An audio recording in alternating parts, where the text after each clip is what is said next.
What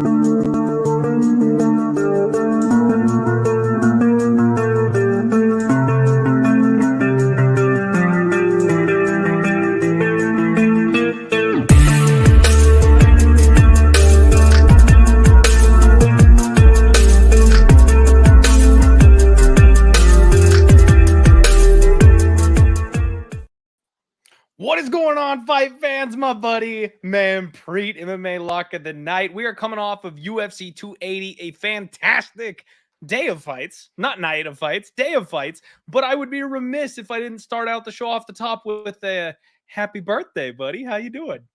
I am fucking phenomenal right now, Clint. And algorithm-wise, starting off with the curse word is probably not the way to go, but screw YouTube. It is all good. I showed off the Fireball bottle to you, and this was the Fireball bottle that I actually purchased when we first did our ever Deadlock podcast episode, the first ever podcast. I wanted to take a shot with you right off the bat. I hadn't touched it since then. This is talking about 10 months ago that I bought it.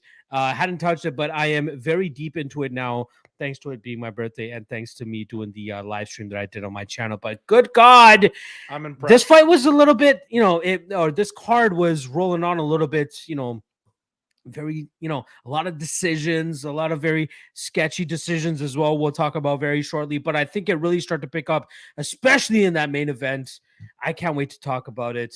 And thank you for the birthday wishes as well, Clint. I really very much appreciate that as well, my friend. What a wild main event, dude. All right, so here's the thing, like, we're just kind of flying off the cuff here. Are we starting at the top? Are we starting? Let's start at the top. Let's start at the top. That's what everybody wants to talk about. That's what I'm fired about. I wanna continue this fire streak by talking about the main event, but I'll let you kick it off, my friend. Yeah, dude, let's do it. I mean, the Makhachev era has begun. Like, what else do you want from me? Islam Makhachev comes in and does the damn thing. I am floored by that fight. I mean, I'll be honest with you, man. I thought Charlie O was starting to work his way back into it. He was starting to have some success. He was able to keep it up on the feet where I thought he was going to have the advantage. Eats a big shot, and Islam knew better than to let him recover. Jumps immediately to that arm triangle and gets the tap. I mean, what more could you want? Just a phenomenal performance from Islam Makhachev.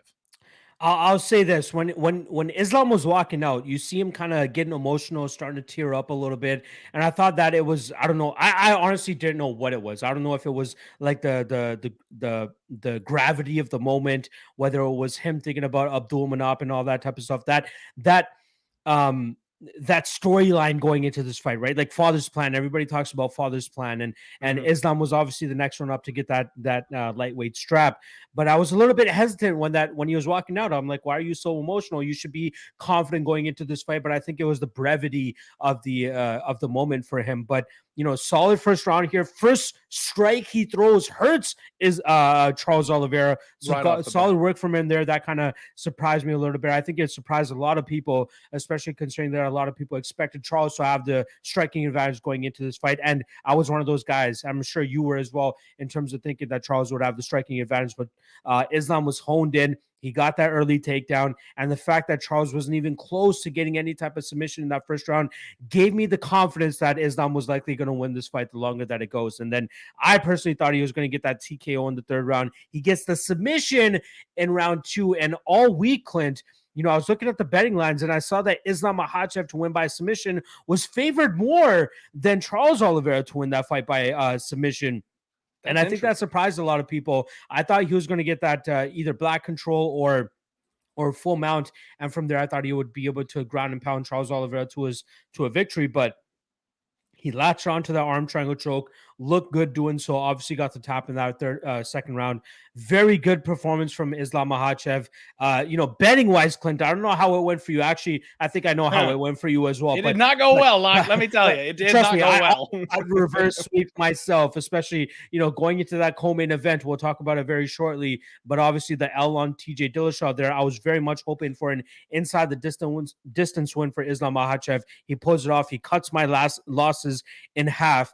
But I was very fired up after he was able to get that submission. A lot of talk, a lot of dissension on that main event throughout fight week for a lot of people. But I really believed that Dagestani wrestling, especially from a fighter of Islam Makhachev's caliber, was going to be the difference maker there. Out of the last 4 or 5 opponents that Charles Oliveira has had outside of Kevin Lee, all these guys have been scared to take Charles Oliveira to the ground because of his deadly submission game, but not a guy like Islam Makhachev. We knew he would have the submission defense to hold tight up there and then eventually get a submission of his own. That's what I was expecting. That's exactly what played out. Although the rest of my night went to shit in terms of predictions and betting, I am glad that Islam Makhachev came through inside the distance. I am so fired up right now, Clint. I'm not sure if you can tell. I'm not sure if it's the fireball speaking or the fact that I was right about a highly debated fight in a lightweight title fight, but I'm very happy that both. It off. Islam submission. Shout out to anybody that was on that specifically, but we are now in the Islam Makhachev era. Clint, what are your thoughts on this main event, my friend? I was blown away by it, Locke. I very purposefully didn't put any money on this fight because we had confirmed sharp action on both sides of the line. We had weird line movement. We had strangely priced props. We had, really, really convicted opinions on both sides of this fight. And I was like, yeah, I'm just going to watch. Like, I just wanted to sit back, hands off, no investment, watch this thing. And it did not disappoint. What a fight. I couldn't be happier, watching the result, except if Charles won. The heart was with Charlie O, I'll be honest with you. But what I want to know is, what does this division look like moving forward? Because now that Islam Makhachev has dethroned Charles Oliveira, I mean, Chucky basically cleared the division out. Now we've got champ versus champ. Volkanovski is coming up, trying to look for that 2-division champ status. That is a super exciting fight. And then it gives the rest of the division a little bit of time to shuffle around. You got fighters like Benny Darius making a bid for the title here now. Like, there's a lot that can still happen moving forward. And of course, you've got the looming return of Conor McGregor, the beef with the Khabib family. Like, there's so many storylines that we can go from here. First storyline we need to address, though, is every single person in the chat right now needs to smash the like button for us, because we're going to recap the entire freaking event. Locke, what do you think about the champ versus champ fight? What do you think about Volkanovski versus Islam Makhachev? Now, as a guy that picked Gamrot to win that fight, I'm very happy for Benil Darius to win that fight, right? That was a great fight, back and forth fight. Well, obviously, you get to that when we get to it. But in terms of moving forward, I think the UFC did a phenomenal job in terms of bringing Volkanovski into the fold here, because Charles Oliveira, like you said, he has cruised past the top 5 of this division. If Charlie O is beating those guys, imagine what Islam Makhachev would do to them. So I don't think we need to even worry about what Islam would do against a guy like Dustin Poirier, against a guy like Justin Gaethje, against a guy, I'm trying to think about the other guy that Charlie O beat. But regardless, I think that Islam doesn't need to fight any of those top 5 guys. I've been saying for a long time, even during this fight week, that top 5 of the lightweight division is just filled with guys that have name value. They don't really have the skill to compete in that top 5 anymore, right? Damir Ismagulov, Arman Sarukian, a lot of these guys in the 155-pound division will likely take over that old guard of the lightweight division. So I don't think we need to see Islam fight them anymore. I think this matchup with the Alexander Volkanovski is more so to show that there's nobody else for Alexander Volkanovski to fight, but also for Islam to be like, I don't need to fight these Dustin Poiriers of the world. I don't need to fight these Justin Gaethjes of the world. I am completely fine with the super fight with Volkanovski, because there was a moment in time in Clint where the pizzazz, the fireworks behind a super fight was like, oh my God, I can't wait for the super fight. But they really started to go away with it, right? Like the Jan Blachowicz versus Israel Adesanya. We didn't need that super fight. We really did not need that. There's a couple other ones that are not coming to my mind right now, thanks to the fireball. But this is a true super fight. This is the top of 2 divisions. And I really think that Volkanovski going up to 155 pounds is the perfect way to do it. It seems like even pre-fight, they were talking about Makhachev headlining against Volkanovski in Australia. I think that fight is supposed to take in February. That's the pay-per-view that's going to be going down there. That is the perfect fight to do. I would love to see that super fight. Pre-fight, I have no idea which way to sway, right? I'm a big Volkanovski fan. I'm a big Makhachev fan. I'd be curious to see what the odds are there. I might have to pull a trigger if the fight is, plus 150 or wider, no matter which side they decide. It's going to be a close fight. It's going to be a competitive fight, but the super fight is the way to go. Lightweight champion against featherweight champion. this is what we need to do. I hope you agree with me, Clint, here. Because who else does either guy fight, right? For Volkanovski, you have Josh Emmett. I know that's your guy. He's kind of waiting in the wings. He's the one that deserves the title shot. And then in the lightweight division, Benny Darius is the next guy up, but I wouldn't mind seeing the super fight first before we see either division move forward. What are you thinking here? 145 and 155 have nearly the exact same issue, right? Like, we all love Benny. We all want to see Josh Emmett get his crack at the title. Both guys absolutely deserving, absolutely on their win streaks, but they got no name value, Lock. They don't light up the scoreboard. The general public don't know who they are. The diehards, the gamblers, we know these guys, but they need a headline. And what they're trying to do is give these guys time to develop. You know, if one of them gets a highlight reel knockout, then they can sell that fight. Right now, champ versus champ. I love it. Give the #1 pound for pound fighter on the planet the shot at becoming a dual champ. I love it. I couldn't be happier about that. Another fight that I probably am just going to want to sit back and hands off, because let's face it, Islam Makhachev's a guy that probably could fight at 170 if he wanted to. So Volk is going to have a severe size disadvantage coming into this fight, but not that that's ever stopped him before. I can't doubt the guy. I can't wait for them to book that one and to see the grappling that's going to be on display, the footwork, things of that nature. That's going to be such a fun fight when the time comes. You know, you look down at 155 and yeah, you know, Poirier is fighting Chandler. That's 2 versus 5. Gaethje is already lined up. Is he not? I believe he's got a fight, or they're targeting. There's rumors that they're targeting Gaethje McGregor for the McGregor return. So I guess Gaethje is not technically lined up. But then you've got Benny, who's sitting at #6 right now. Fiziev sitting at #7. Rafael Dos Anjos somehow is still floating around the top 10. And then Gamrot, who just took an L. Arman Tsarukyan, not quite ready to go. Needs a little more seasoning, in my opinion, but he's going to get up there. Damir Ismagulov. Yeah, man, we got a sheer drop off now that these guys have. Well, I think Ismagulov is fighting Tsarukyan next, right? If I'm not mistaken, that's the next fight up.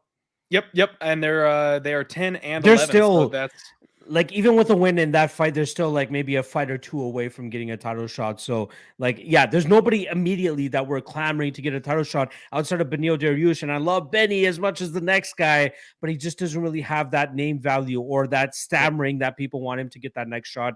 This is the perfect time to do Volkanovski against Islam Makhachev. I think that is the best fight on paper that the UFC could make outside of John Jones versus Francis Ngannou. But I think we still have some hurdles to leap before we get to that. But yeah, it's looking like February Islam Makhachev versus Volkanovski, right? And frankly, Locke, I will watch Charles Oliveira and Islam Makhachev fight until the day I die. They could run that fight back 20 times.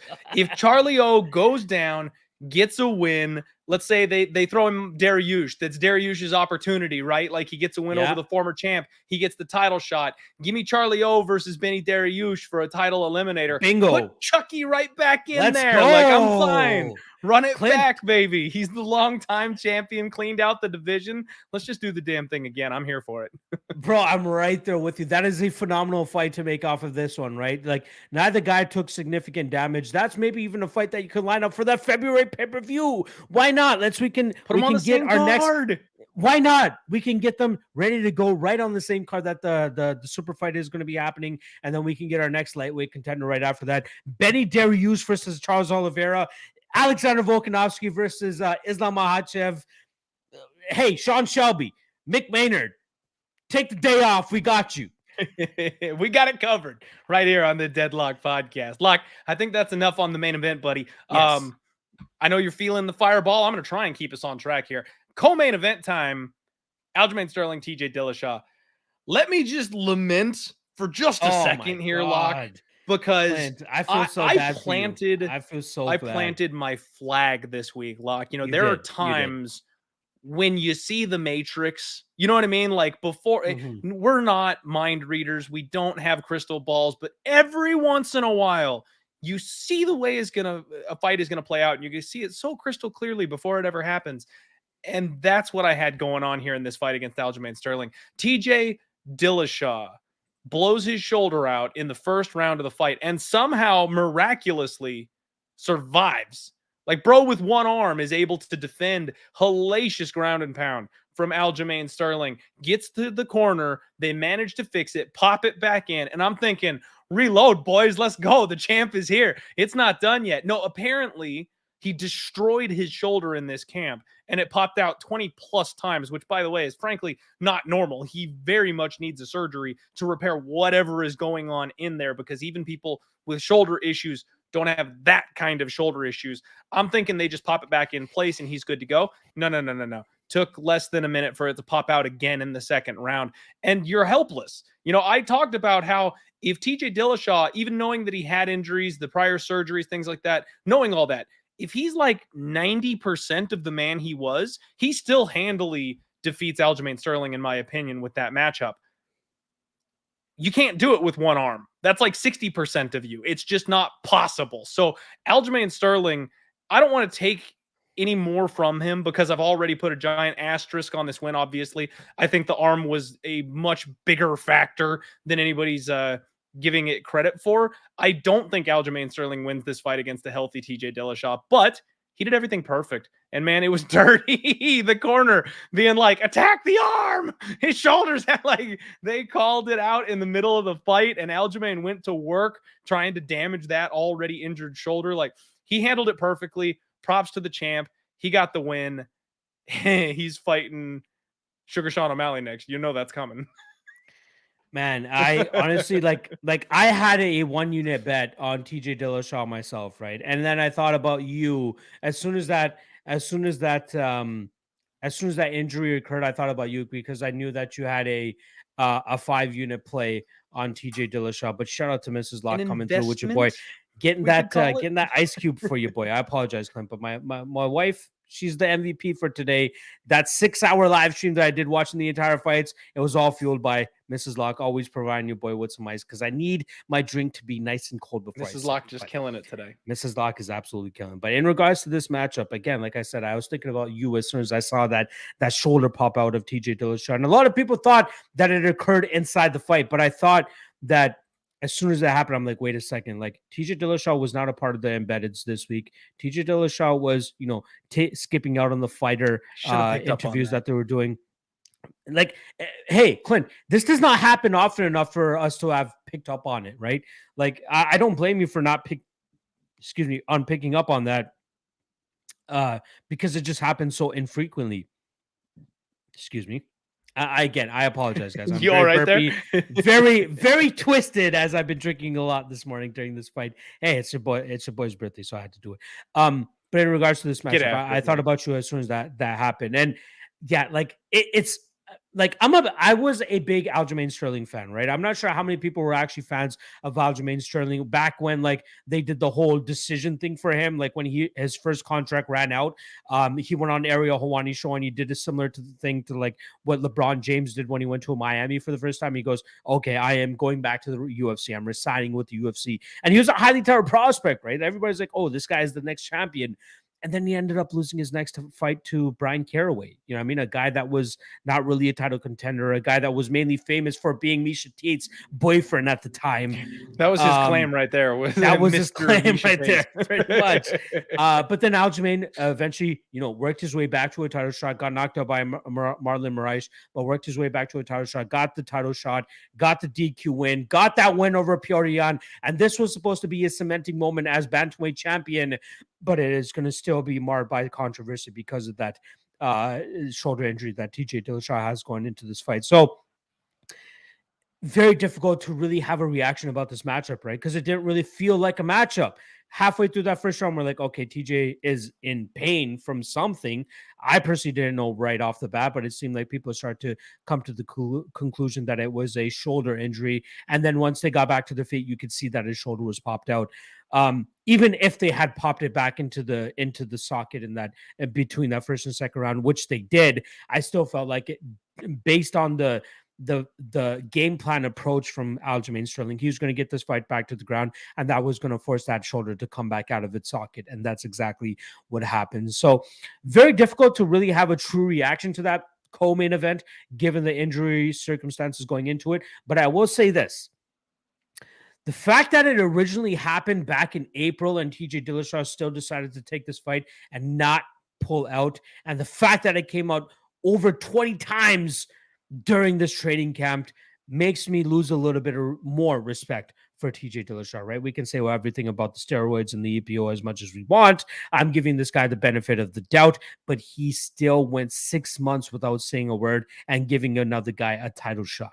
Because he even said it in his post-fight press conference, right? He apologized to the rest of the division because a guy like Chito Vera likely could have jumped into the spot and been a more competitive opponent to Aljamain Sterling compared to a compromised TJ Dillashaw. That's where I'm pissed off. That's where the anger for me comes from. I know you had 5 units on him. I only had 1 unit on him personally, but I'm okay with losing that 1 unit. But I would be pissed off if I was 5 units deep and this guy knowingly for 6 months went into this fight with a injured shoulder. That's where I lose my respect for TJ Dillashaw. But still, good win for Aljamain Sterling. Still an asterisk beside it. I can't wait to see who he matches up next. My question is, where does TJ Dillashaw go from here? He's 36 years old. He has constant injuries. His body seems to be very fragile. Clint, where do you want to see either guy go from after this co-main event? Yeah, that's the big question here, isn't it, Locke? I mean, I'm definitely frustrated as a guy that put money on the line, as a guy that bet him. It is upsetting, but I got to look at it kind of from the flip side of it and just be like, you know what? The guy's quite literally a prize fighter. Like, this is his day job, is to go out there and fight, especially at 35, 36 years old with your body falling apart. Man, this might have been his last shot. You know what I mean? Like, I don't want to be an apologist for TJ Dillashaw of all people, but at the same time, if I were in that position and my family's food was on the table and my legacy was on the table, and I know, you know what? I don't know if I can take another surgery. I don't know if I get back to the title in another 2 years. You probably take your chances. You know what I mean? So I can't knock him too hard for that, but damn it, it sucks, Locke. Like, I could have tic-tac-toed the pieces, like you mentioned, the fact that he wasn't in the embedded stuff, the fact that he wasn't doing the interviews all week. I did not catch that this week, and I'm a little pissed off about it because I could have cashed out. I could have hedged a little bit. I could have just dropped my exposure to this fight, but instead I went in guns blazing thinking everything was quite all right when in fact he was a dead man walking. So very disappointing. Giant bath for me. Your boy's going to be eating ramen noodles for the next week to make up for the L that I took at UFC 280 on this one. So highly unfortunate, but I'm looking forward to the next fight because I think we have our next matchup, right? Like, we have Sugar Sean O'Malley winning by decision over the former champion, Petr Yan. A very controversial split decision, I may add. What did you think of this fight, and what did you think of the result? Looking at MMA decisions, literally I'm just going to load it up again real quick here, but literally every single media member had that fight for Petr Yan. I am another guy that had that fight for Petr Yan. I thought he won rounds 2 and 3. I think it came down to that third round because I think Sugar Sean did enough in that first round, right? He was moving well, he was kicking well, he was punching well, he was landing some good damage. Petr Yan landed a takedown in that first round, but Sugar Sean worked his way back to his feet pretty quickly. So I don't think that takedown should be counted for much for the Petr Yan side. Round 1, easily Sean O'Malley, in my opinion. Second round, Petr Yan. I think that comes without any type of disruption or discrepancy there. Third round, that's where all 3 judges actually scored it for Sean O'Malley. And I think that the vast majority of people actually ended up scoring that for Petr Yan. I think the reason the judges scored it for Sean O'Malley was that knee that he landed that cut up Petr Yan. Now, we know this, Clint. We've been watching this sport for years now. Every fighter cuts differently, right? The same elbow that you might land, or the same knee that Sean O'Malley landed on Petr Yan might have cut Petr Yan, or it might have cut Chito Vera, but it happened to cut Petr Yan this weekend. But if it didn't cut him, I think that we would have seen Petr Yan get his hand raised. But I think a lot of that aesthetic damage that Sean O'Malley landed in that third round was probably the reason that Sean O'Malley got his hand raised there. I thought it was a bad decision. I thought outside of that knee, I thought Petr Yan won that round without much controversy. But the judges saw the blood coming from his face. He looked very much damaged, but it was only one strike that landed for Sean O'Malley to cause that cut. I thought Petr Yan deserved to win that. What about you?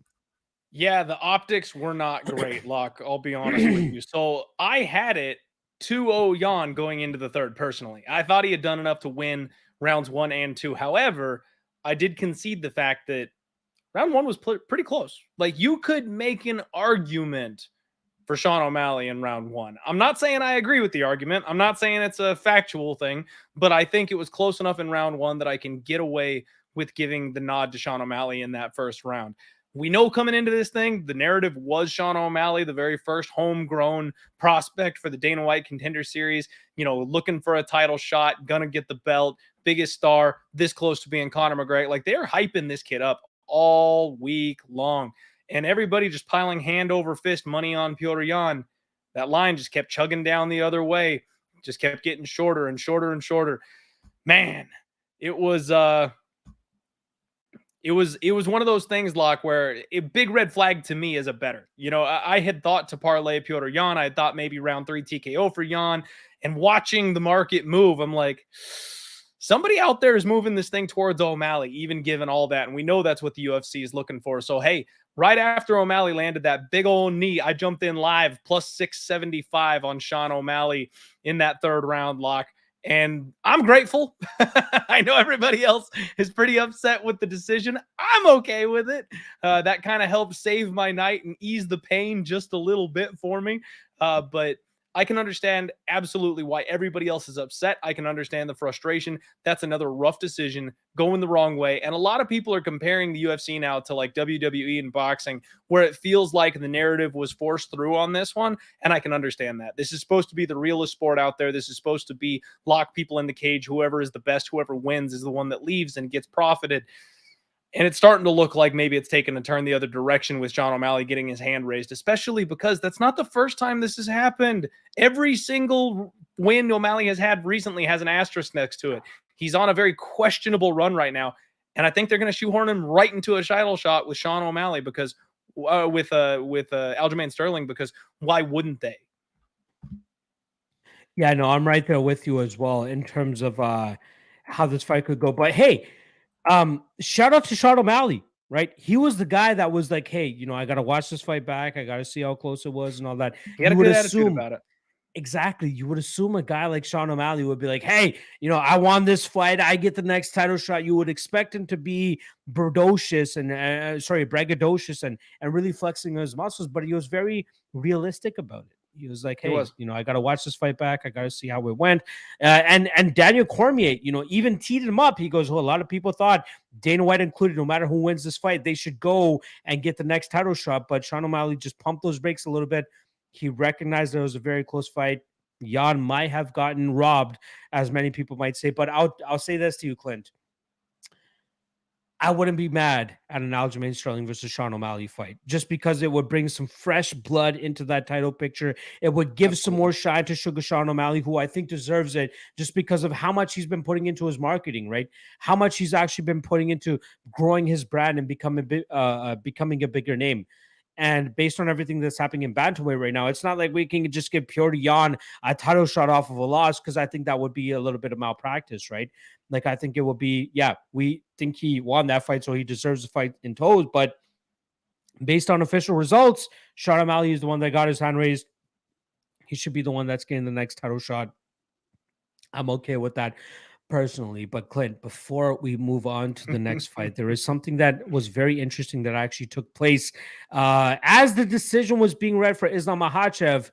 Apparently, Mr. Khamzat Chimaev got into it with Team Makhachev, and I'll play the clip for you guys here real quick, courtesy of MMA Junkie. Let me just play this 21-second clip here. But as you guys can see, he's getting into it with Abubakar Nurmagomedov. A lot of security pushing him back, but a lot of people, if you guys remember, Khamzat not really in the best of graces with the Team Habib Nurmagomedov camp there. I'm trying to think off the top of my head. Is there a welterweight in the Nurmagomedov camp that he could potentially fight outside of Abubakar? Because who the fuck wants to see Abubakar go up against Khamzat Chimaev? Is there something that comes off from the top of your head here, Clint, that you would want to see coming from the scuffle? Yeah, that's not happening. Abubakar doesn't sniff that kind of stardom level And it's interesting, man. Honestly, I'll be real with you, Locke. I am the biggest chest pounding Khamzat Chimaev fan. Like, I wanted to see him take the belt, saying he was going to come for Usman and stuff.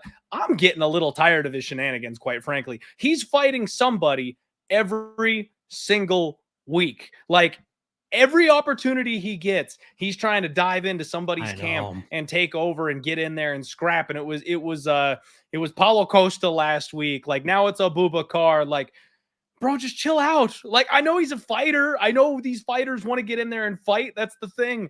But at the same time, it's like, just pump the brakes a little bit. I'm sorry. I don't need to see Khamzat Chimaev fighting so many people outside of a cage. The headline has gotten old. I think he needs to focus on winning inside the cage, recapture that stardom, recapture that momentum, quit trying to start fights cage side when it has nothing to do with you. Yeah, I really don't understand that approach from Khamzat here. Is he going to fight Islam?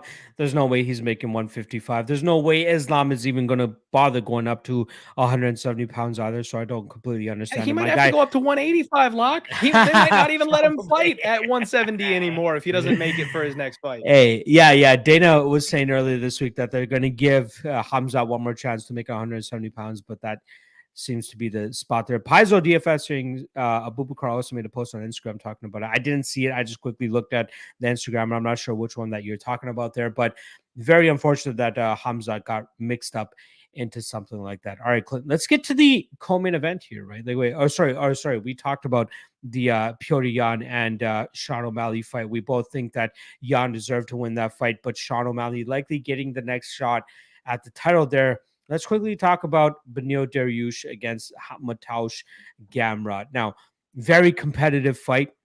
Shout out to everybody that was on the Beneil Darius side. He seemed to be the value side once the dust had settled there.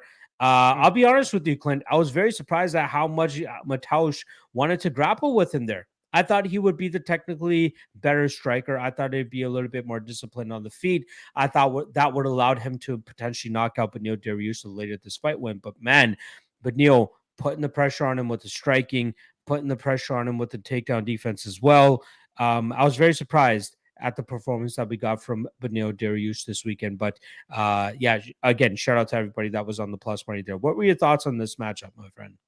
I was kind of on the opposite side here on this one. I am really impressed by Benny's ability to take that pace and keep coming. We've seen him huffing and puffing before, Locke. We have seen him tire out. Even though he's an incredibly skilled fighter, he's a sprinter. He usually goes hard early in the fight and then eases off, slows down. And that's kind of what I expected to see here. I had Gamrot in a parlay. Like, I took another L on that one, man, because quite frankly, I thought Gamrot was going to be the one fresher in that third round. And I thought that he would eventually have more success in the striking after tiring Beneil Darius out. Complete reverse, completely flipped it. Beneil Darius, one of these guys that's consistently disrespected at the 155-pound weight class. He's been around forever, 22-4, taking a couple of bad L's, but he looked better than ever tonight, man. And quite frankly, he looked strong tonight. Like, anytime he tied up with Mateusz Gamrot, he had no problem sprawling and shucking Gamrot down. I mean, Gamrot's a scramble guy. He likes to force those scrambles,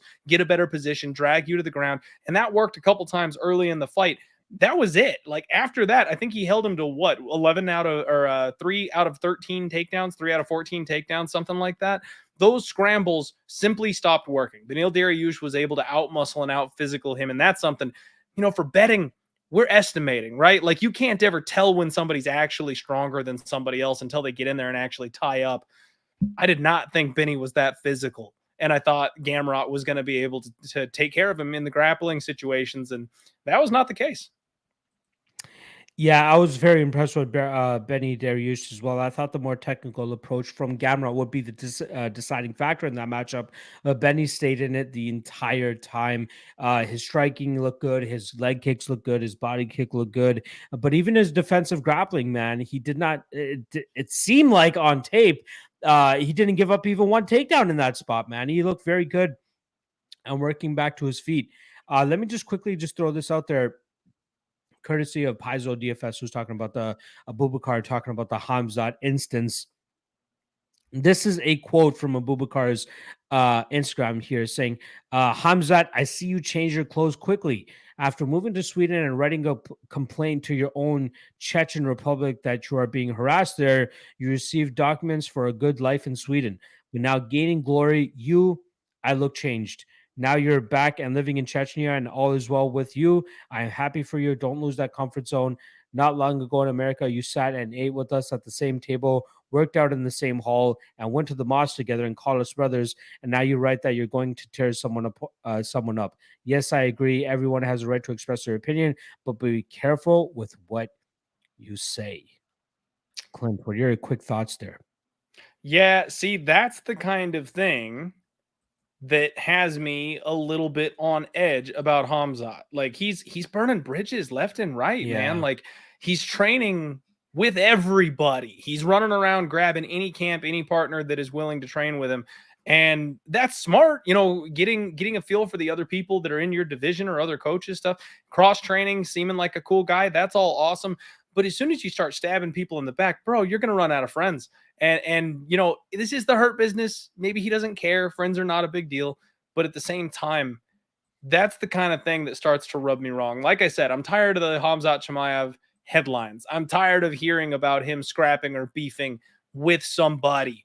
Get in the cage, man. Like, just quit trying to start shit on the outside. That's a good PR move. Like, if you need to get back in the headlines, that's a good PR move. But he's done it like 6 times in the last 2 months. Like, yeah, I mean, I think Team Nurmagomedov has every reason to be upset the way that they are, and I don't blame them for any type of.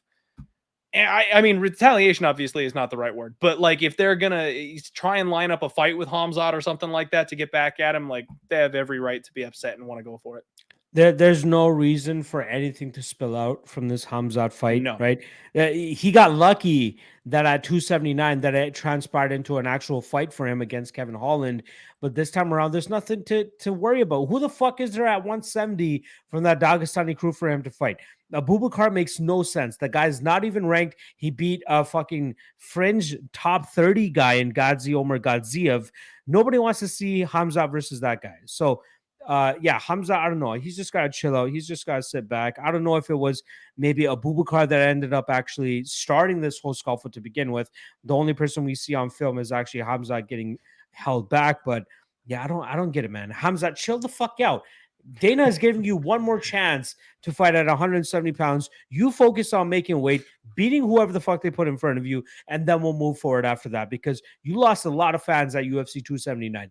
It was a fucking layup, Clint. He was supposed to go out there and be Julius Irving in this bitch and just lay up something that he could put into the basket against Nate Diaz. And now here he is on the outside looking in after a win over Kevin Holland, who wasn't really a title shot worthy win to begin with. At least with Nate Diaz, you had a name opponent to go up against and go out there and just completely embarrass.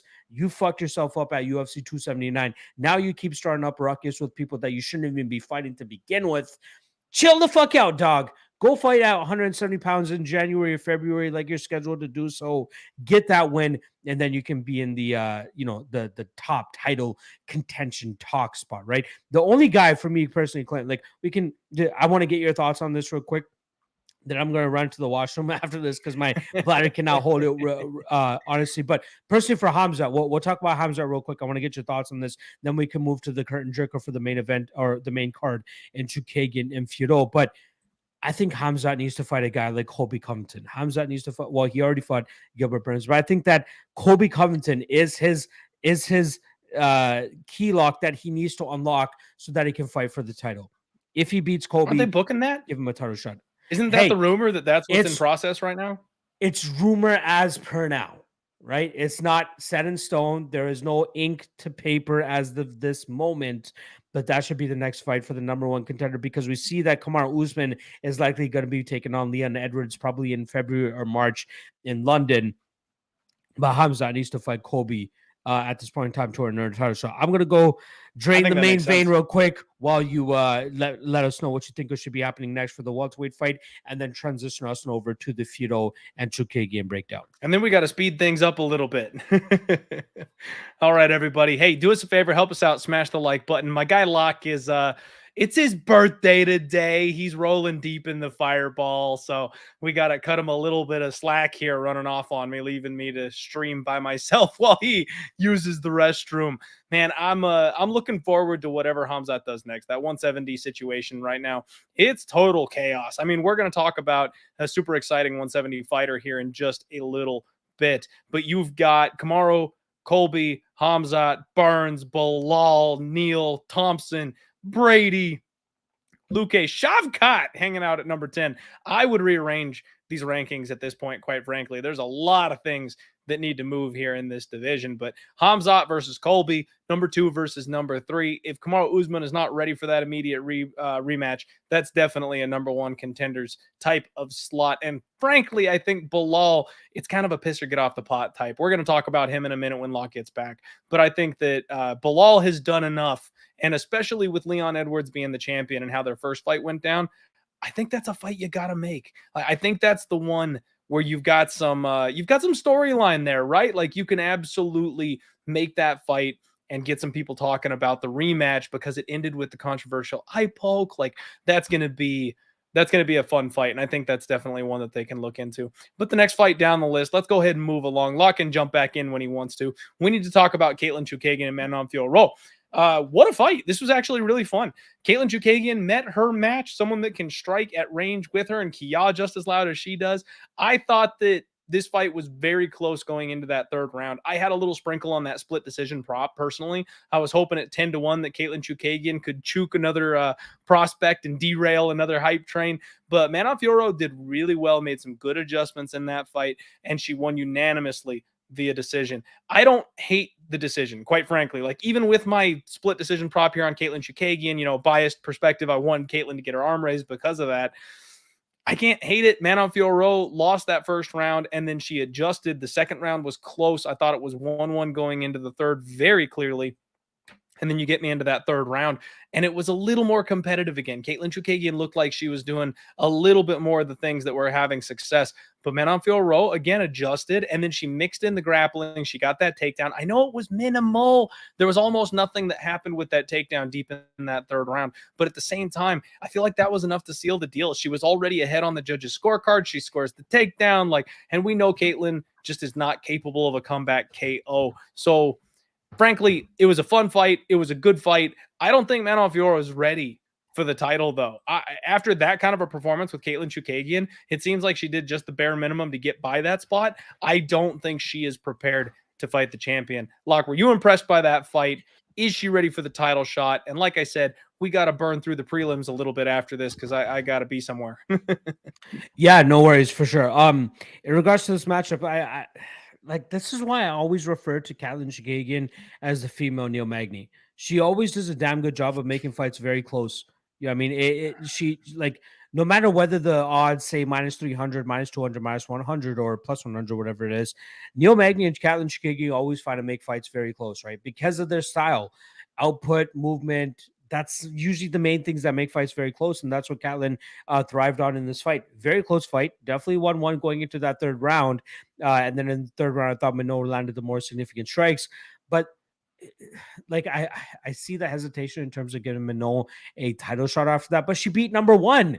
Mm-hmm. Who the fuck else is there for Valentina Shevchenko to fight? Maybe a rematch. Maybe a rematch with Tyler Santos and Valentina Shevchenko. That was a very close fight, so I can understand that as well. But I also don't mind letting Manon Fiorot get that shot. Let's get another fresh, some fresh blood in there. Like, she might not be ready from a grappling standpoint, but at least she could be competitive in the striking.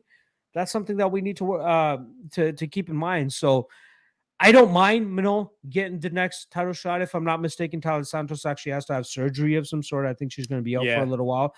So maybe just have her on the sidelines and maybe have her step in or even be the next title shot. I'm okay with Tyler getting an immediate title shot as well, considering how close that fight was. But there's nobody else at flyweight, Clint. Let me know right off. Do you think there's anybody at flyweight? Is Alexa Grasso laying out there? Is there Alexa Grasso, Manon Fiorot? Or do we make them fight each other to decide the number 1 contender?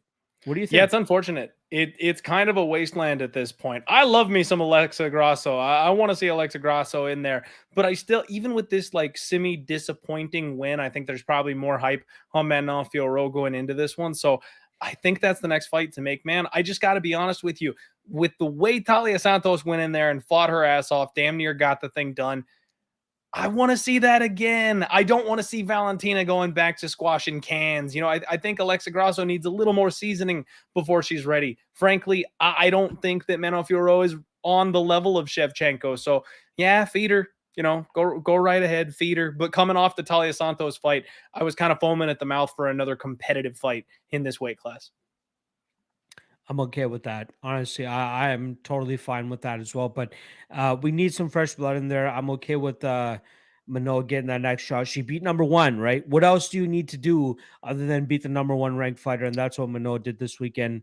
On paper, there's nothing else you need to do. There's nothing else you need to do. Manoa was likely getting the next title shot. All right, Clint. So we can wrap this up in a timely fashion. Let's talk about the one spot on the prelims. I'll pose one to the podcast here, and then after we talk about this one, you can pose your next one as well. But I think there's only two spots that we really need to talk about on this whole main event. If we just keep it tight, we can run through them. Yeah. Okay. All right. Let's go from the top of the prelims. Or the main event, or the prelim headliner. We have Belal Muhammad picking up a TKO victory over Sean Brady. Not a lot of people expected him to get that finish, but that he did. According to Best Fight Odds, the best prop that you can, or the best odds that you can get on Belal Muhammad to win via TKO was up to plus 1,200. So shout out to anybody that was able to get in on that. Great performance from Belal. Never even crossed my mind, Lock. Never even crossed my mind. It did not. More than anything, it was Belal by sub in round 3 that crossed my mind. Definitely not a TKO, but personally, I'm curious. Belal decision all the way. well, that too, but I'm curious to hear your thoughts on this. I thought Belal Muhammad did enough to win that first round. I saw nothing but Sean Brady scorecards on that broadcast. First round. Who do you think won that? I thought Belal won it just off of pace, pressure, and output alone. What do you think? You know what? That fight was incredibly close, Locke. It was very, very tight. And frankly, I would have been fine with scoring it for either guy. I thought Belal did enough. It was one of those situations where he ended stronger. And I know that's maybe a frustrating way to score fights because it comes down to who won the whole round. But like, he was backing Brady up at the end of that round. Brady was visibly uncomfortable. He obviously had the pressure, the front foot. He had the momentum at that point. Like, for me, it's just hard to argue that Belal didn't win that first round. If you want to say Brady edged it and score it for him, I don't have a good enough argument to really counter that. But I do think Belal won it. And that's why I jumped in live, Lock. I got minus 110. I should have had the balls to drop the money on Belal as the underdog. I didn't think he should have been the underdog all week in the first place, but I was too scared for some reason to lock it in pre-flop. Once I saw that first round, saw him figuring out the timing, saw him backing up Brady, saw that Brady was trying to shoot and couldn't get in on the hips. Like, that's a wrap. I knew Belal was going to win, but I did not expect the finish. Was it a good finish, Lock? Was it a good finish? I thought it was apt, right? There was a lot of unanswered strikes from Sean Brady, and a lot of people usually have an issue with the standing TKO, but I didn't have an issue with that one, man. I was hoping, like, if you guys go watch back my live stream during that fight, I was like, hey, Sean, throw something to show that you're still in the fight. But he was defending the entire time, and he was getting clipped with pretty much every single strike that Belal Muhammad threw. So I had no issue with that stoppage in personally speaking. Looking at the scorecards right now, official scorecards, 2 judges scored that first round for Belal Muhammad. 1 judge scored that first round for Sean Brady, and I thought that was apt. Looking at the broadcast, pretty much every single tweet that they showed had Sean Brady up. I disagreed with that. I thought Belal won that first round, and good on you, Clint, for getting on Belal after that first round at minus 110. I thought that was a great spot, especially considering that the longer that this fight went, Belal Muhammad likely would have picked it up and likely would have had the better output there. And then he obviously got that finish at the end. He was just taking over. He was. We all knew the longer this fight went, Belal would likely get it. But I think a lot of people, including myself, I didn't bet Sean Brady. But the reason that I did not bet this fight is I thought that he would be able to get enough control in those first 2 rounds to eventually get his hand raised via decision. But Belal Muhammad, as soon as he heard him with that one overhand right, he just went to town and was able to get him out of there.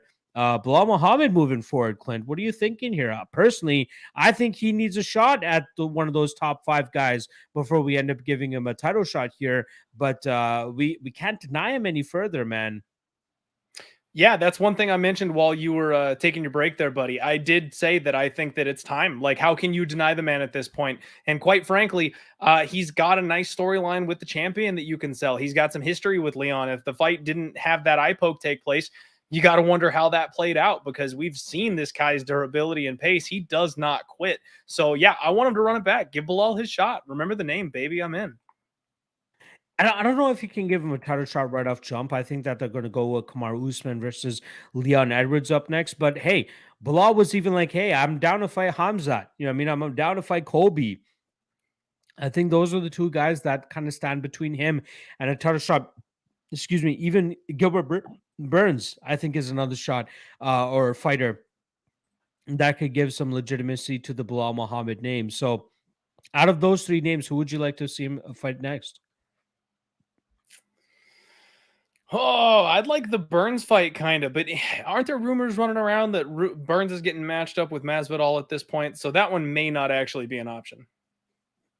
I personally would love to see Hamzat versus Bilal, because I think that a lot of people have been clamoring for Hamzat to eventually get that title shot, and I think that this is the perfect number one contender fight. Right, Colby seems to be just chilling on the sidelines. I don't think he really has any intention to really come back. From what I've been hearing, this guy's just been staying active on the poker tables. You know, what I mean, I don't think he's fighting and ready to get into the cage against killers like Khamzat Chimaev or Bilal Muhammad.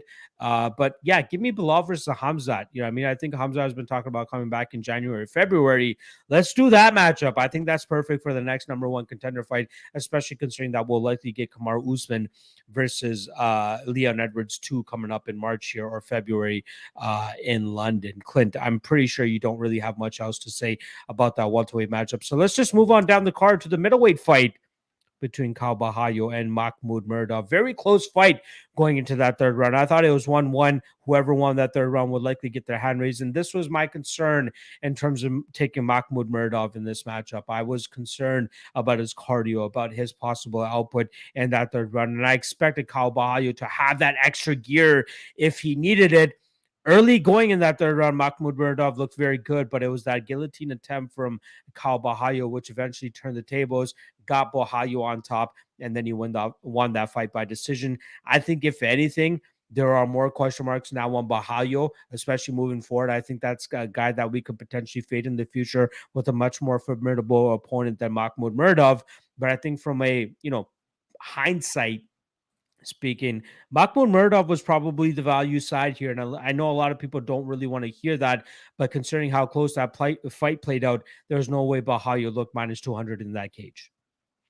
Yeah, man, and that's this is another one where I feel like I've got that closing line value trophy that I get to wave around instead of actually having money in my pocket. I did like the dog here. Those questions about Kyle Bahalo, I had those questions. I thought Muradov was going to be the guy that would be able to take advantage of those spots. I thought it was 1-1 going into the third. Frankly, I thought that Muradov was looking better in the third. And when Kyle tripped and fell down, I was like, jump on him. Like, I was screaming at my TV for him to dive on top of his opponent there, take that opportunity to get on top of somebody and seal out a very close competitive fight.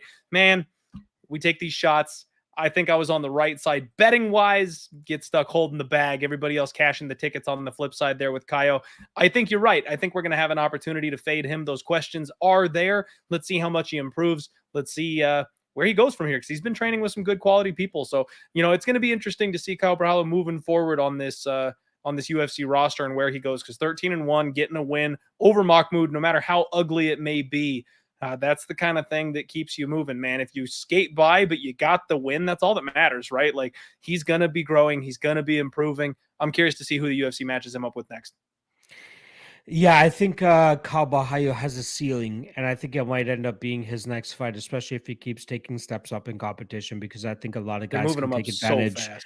They are moving him up pretty quickly, and I think that somebody will eventually be able to take advantage of him there. Shout out to my guy Sean Bitter, who was chilling in the live stream with me as well. But he had his comment actually, or his tweet showcased on the broadcast, and he said that he expects Kyle Bahayo to look very good here, and he expected Kyle Bahayo to end up getting his hand raised. But he came back into my live stream afterwards, and he said, "Hey, I might have to pump the brakes on Kyle Bahayo because I think that he might have some difficulty dealing with the better or the upper echelon of this middleweight division." And I absolutely agree with him, man. I think that he's eventually going to run into a brick wall, and we just have to plot our move, decide on who the guy is to fade Bahayo with. But I think we'll eventually get a good plus money to do so because he has a ton of public hype. People love betting this guy, but I think they're eventually going to get their tickets ripped up in their next matchup. Absolutely. So next up, Nikita Krylov, Volkan Oezdemir. Man, this is a spot where it got hairy there for a bit. We knew this fight was going to get sloppy. We knew it was going to get crazy. We almost had a first round finish by both guys. Like, I know everybody was all over the under in this spot. I sat back and just watched, man. What a fight. It was entertaining, to be sure.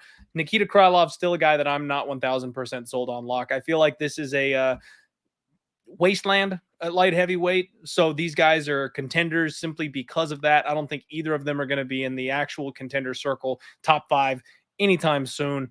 What did you think of this fight? Yeah, I had my dog of the night play here on Volkan Oezdemir, and it looked good in the early going. Clint, he was clipping him, he was hurting him, he was making him wobble all over the place, and then eventually Nikita Krylov wobbled Oezdemir, got him to the ground, but it seemed to be a wrap after that because he kept getting him to the ground on that as well. But yeah, I think Nikita Krylov has a ton of holes in his game still that the top of the light heavyweight division may be able to take advantage of. Maybe a guy like Jan Blachowicz, I think that would be a great next matchup, although Blachowicz has Magomed Ankalaev coming up, I believe, in November or December. But I think that Krylov could absolutely fight the loser of that fight because I think the winner of that fight likely set themselves up for the winner of Glover Teixeira and Yuri Prochazka, which take place at the end of December. But yeah, I don't think Nikita Krylov will be champion. I think he is going to get stopped by a much better technical striker. The 86% takedown defense rate of Volkan Oezdemir does not end up showing up today. Shout out to Krylov for, really changing his game, because when he first came into the UFC, he was a finisher. He was a guy that would go out there and get a finish, or he would eventually get finished himself. But he has pretty much changed his game since coming back to the UFC, being more of a grappling oriented fighter and just, really staking his claim from on top when he's able to get these guys there. And also shout out to his cardio, man. He looks horrible in the he looks horrible in the corners, but good God, does he just come out there and just completely drop those narratives, because he looks completely fine once the fight actually ends up starting up again. Yeah, bummer for Oezdemir, good one for Krylov, but I think this guy has a ceiling similar to Kyle Bahayo, and by the top of the division, once he starts fighting those guys, I think he's going to end up coming up short. Yep, I would tend to agree. Like I said, I think both these guys are severely capped in their ceilings, and we'll see where they go from here. But props to Nikita for getting it done. Man, next fight up, Abubakar Nurmagomedov taking on Omar Godzriev. Very disappointing fight for me, man. I jumped in last minute. I liked the Godzi side all week, decided to pull the trigger. And honestly, I thought he looked great early on in that fight. Abubakar did next to nothing. I mean, like, it was like 90% control. That's all he did in this fight, was sit on top of Godzri. But Godzri cutting weight for that first time, seemed to slow down, gassed out, couldn't win the wrestling scrambles, decided to take the bottom, which with my sub prop, I was pretty happy that he was diving on ankles and knees and trying to get the finish. But all those early scrambles cost him, and he just had no gas left in the tank late in the fight. You got to think that goes in the bad IQ trash bin there. But frankly, neither of these guys has an ultra high ceiling. I think Nurmagomedov is the least of the Nurmagomedovs, and I'm not overly excited about either of their futures after what we saw today.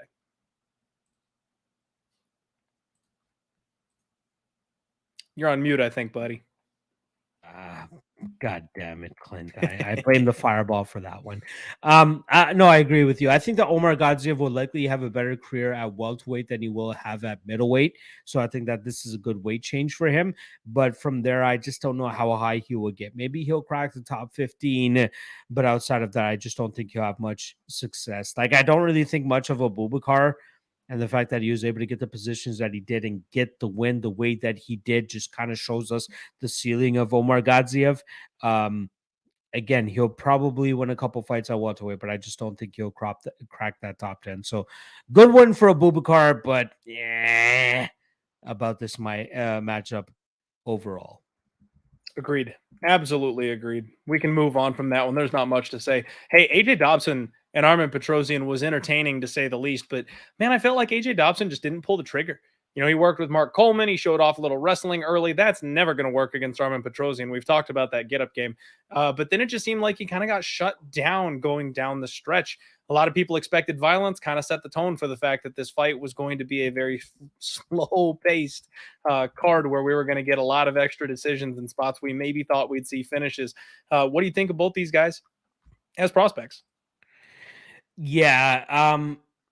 I will say this. I was on the under 2.5 in this matchup. I expected Petrosian to eventually land a combination that will put Dobson on wobbly legs and eventually get him out of there. But the striking defense of AJ Dobson was very impressive. The guy was moving his head very well. He was not really eating the brunt of the shots from Petrosian whenever Petrosian was throwing them. I expected Dobson to eventually get his wrestling going, but Petrosian showing off great takedown defense and submission defense, obviously working back to his feet. I expected this fight to finish inside of the distance, Clint. But again, I think the striking defense of Dobson really shined through here.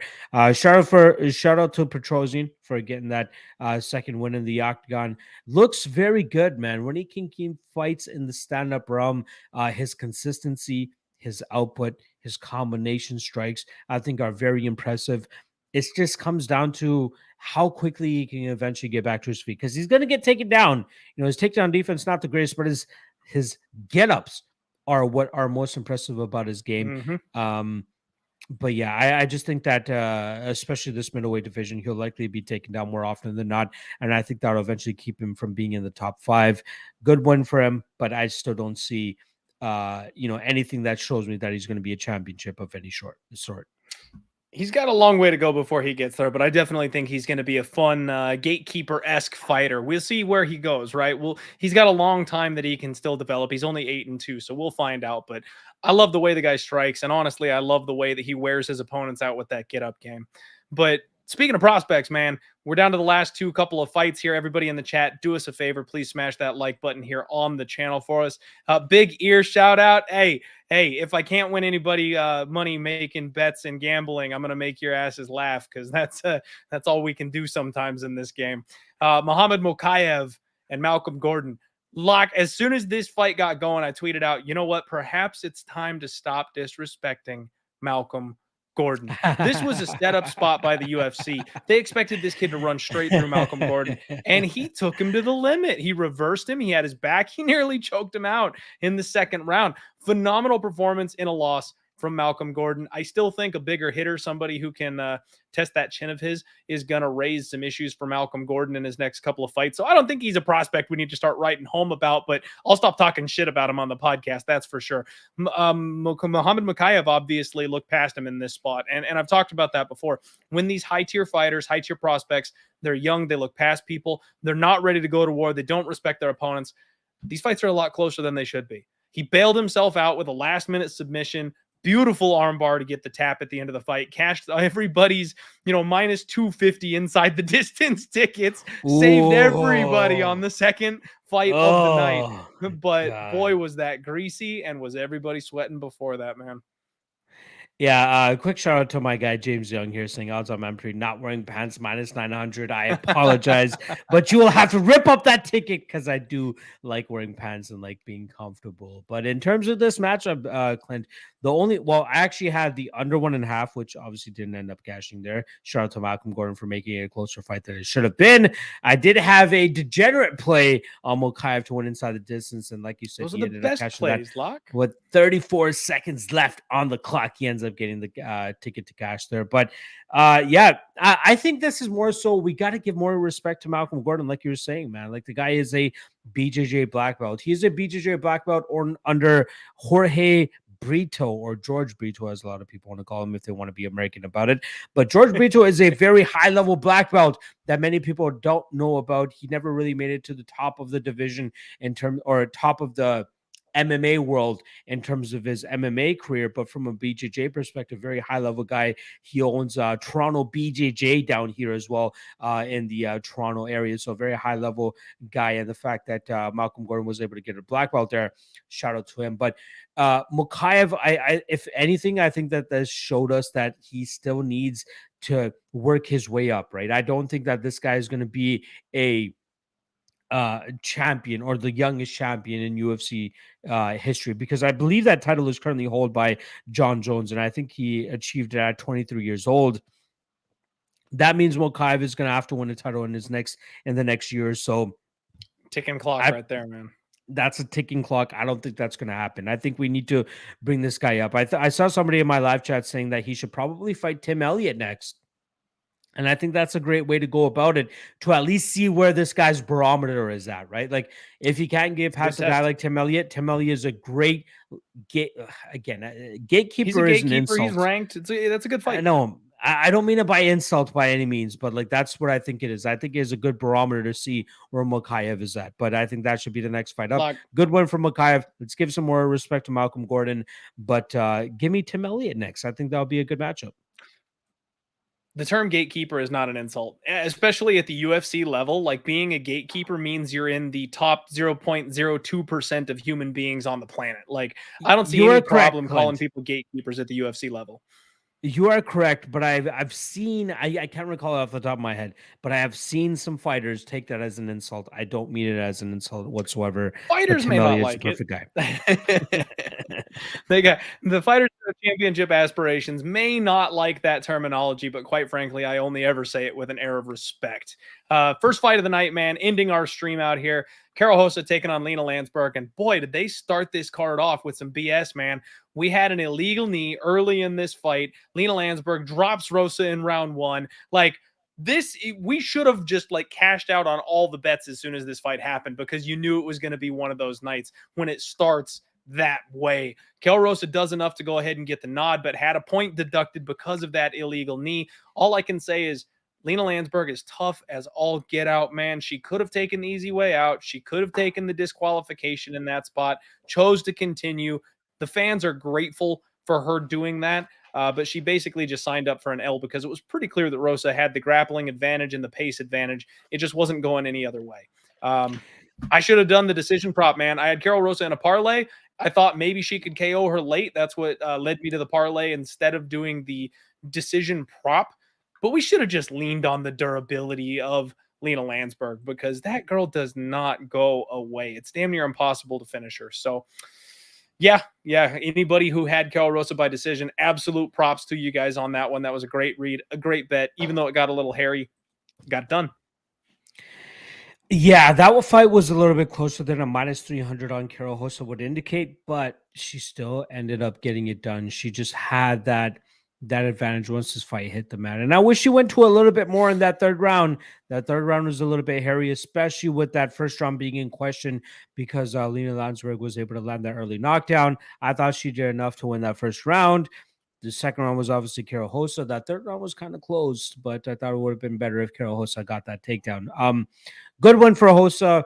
Yep. I hope they continue to bring her up nice and slow, right? There's no need to rush her.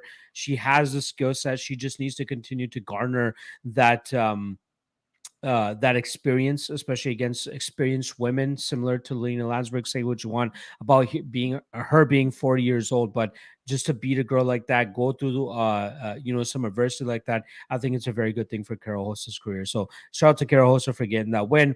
Was not a minus 300 performance, but she still ended up getting her hand raised. Shout out to everybody that was on the Karol Rosa via decision, because that was the obvious play that night. Great move. Everybody, thank you very much for hanging out with us here, doing this live recap of the show. If Clint, you guys like these Clint, big I'm gonna throw my name in here real quick. I'm gonna throw my name in here. I'm sorry. I'm a little bit twisted. I'm a little bit twisted.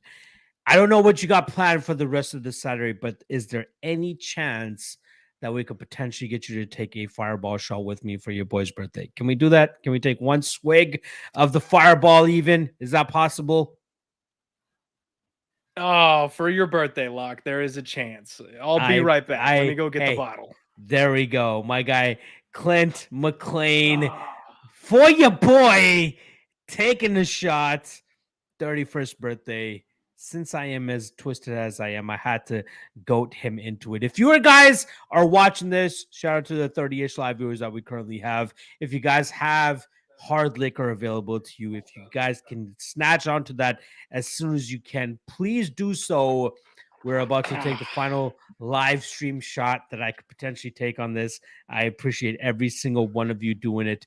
Please grab your hard liquor, whether it's Fireball or not. Your boy Clint is sucking it up. I don't know what he has. I don't know if he has to take his baby to the, or take his kid to the park or something today. He's going to be a little bit twisted about doing so. Clint, I appreciate. We got a family birthday to celebrate, so I'm going to go hang out with some family, throw some dice, throw some darts. In fact, Locke, I'm going to be drinking a whole hell of a lot more of this in about an hour or so. Let's go. Get started early, my friend. Get started early. Salut. Appreciate you.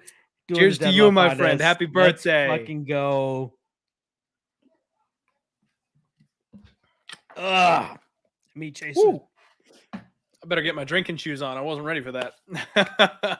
Oh, I'm glad that I was able to get that out of you, Clint. But yeah, so what me and Clint are trying to do moving forward, especially for these pay-per-view cards, we want to try to do a live recap. I think that is the best way for us to try to take advantage of this Deadlock podcast channel. Let you guys know that we want to talk about the fights, especially once they wrap up, especially when they are as big of a card as UFC 280 was. So it may not, it may not be every single weekend, but I promise every post pay-per-view that me and Clint are going to try to do a live recap for you guys. So I appreciate you guys hanging out as you guys already are. Make sure you guys hit that like, hit that subscribe. We're trying to get this DLP podcast.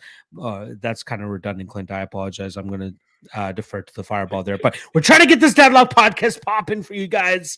The best way to do so is hit that like and subscribe if you haven't already. Appreciate every single one of you guys as well. Clint, take us on home before I keep jibber jabbering over here.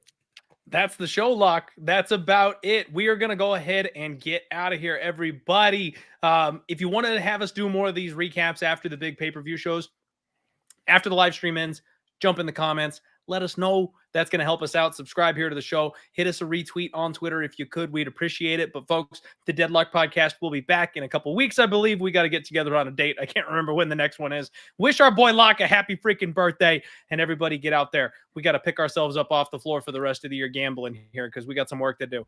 We'll see you guys next time. Have a wonderful weekend.